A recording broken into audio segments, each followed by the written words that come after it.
heating up the oven.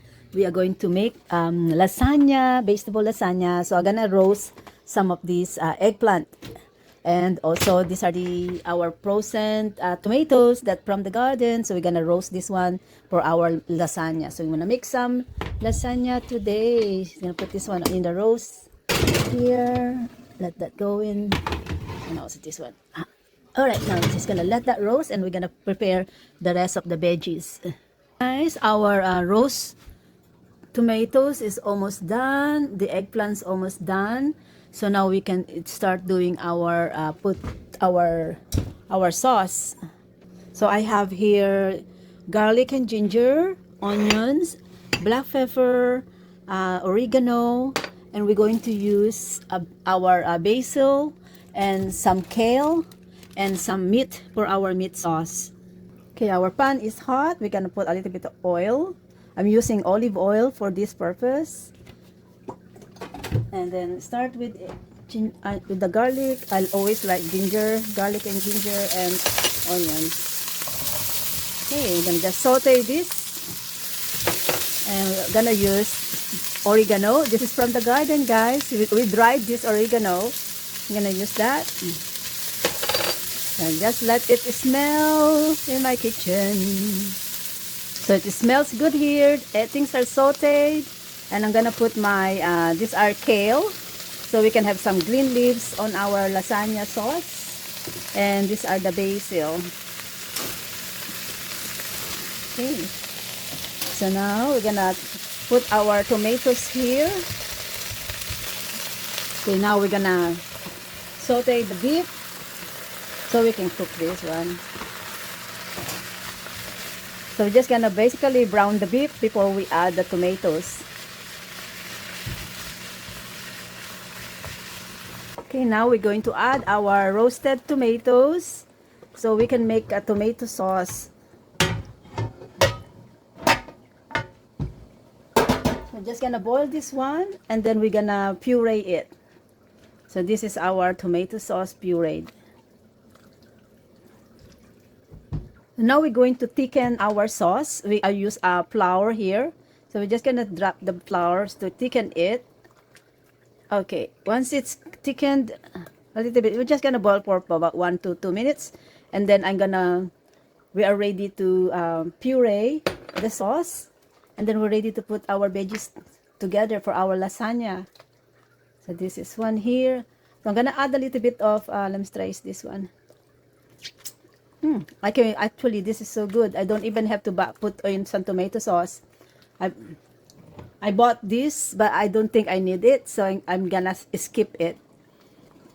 So this is good enough. So these are tomato sauce from real tomatoes, from basil, oregano, and a little bit of kale for green leaves.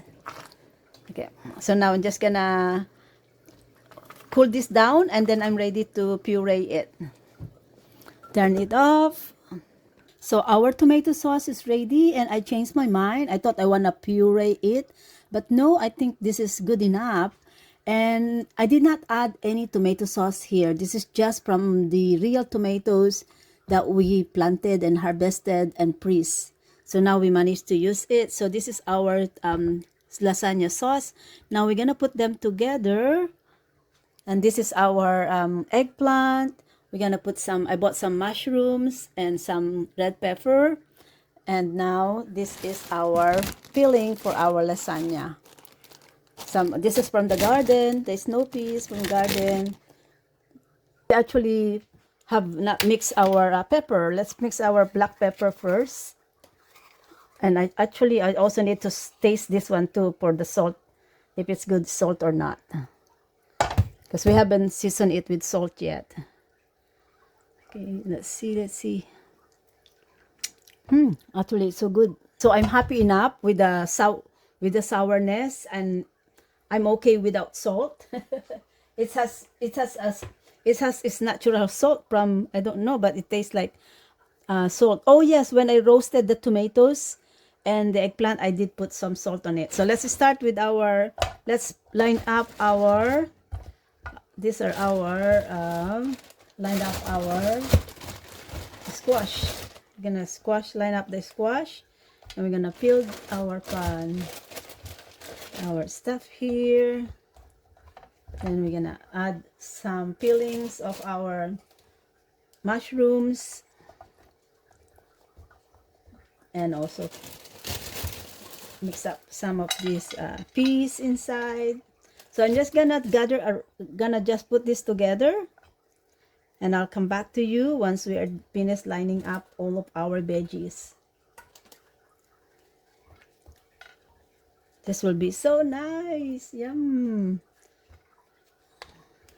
Okay. So the first layer is almost done. Then we're gonna put some, that is our first layer. Now let's put some tomato sauce in here.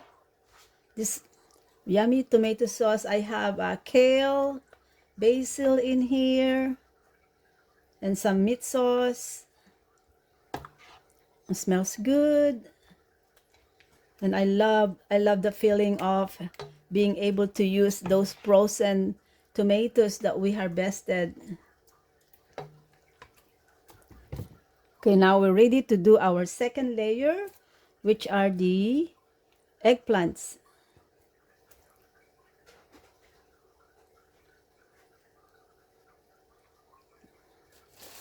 Just want to use more of this piece.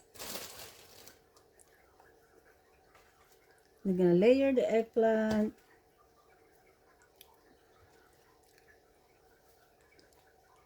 Then we're gonna put more tomato sauce, more veggie sauce on top.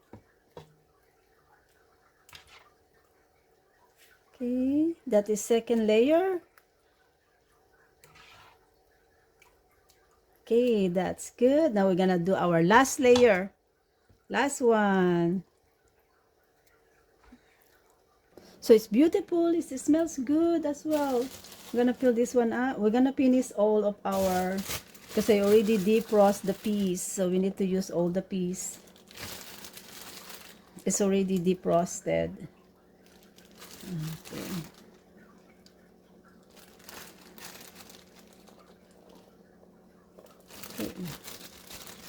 All right, I think that's good. A little bit of pepper. Finishing all of our veggies. Nice. Okay, just finish veggies there. And then some mushrooms. A little bit of mushrooms. Okay, now we finish our toppings. Now we're gonna fill this up with tomato paste again. And we're just gonna cover it all. And then we're gonna fill it up, top it out with cheese. Okay, all of our sauce are in our pan. Right, so we're just gonna now square this one up. Almost ready to top this one out with cheese. It smells good here, guys. So you know, you can prepare this lasagna. You can do it ahead of time, cover it, and then it's ready for your it's ready to bake for your dinner the next day. And as the good thing, guys, is the longer it's actually sit here, is even just do it ahead of time. The longer you did it ahead of time, the tastier they will be. Last topping are the cheeses. We're gonna generously cover this one with cheese so that it will taste good, because I love cheese. Yes, yes. Oh, you know what I miss with this one? The ricotta cheese. Yeah, and I miss the ricotta cheese. There you go. Just top this up with cheese. Then gonna bake this one back in the oven for about 40 minutes. Gonna oven bake this one for about 40 to 45 minutes. There we go. Ooh la la, guys, look at our squash lasagna. It's so beautiful. Lovely, lovely.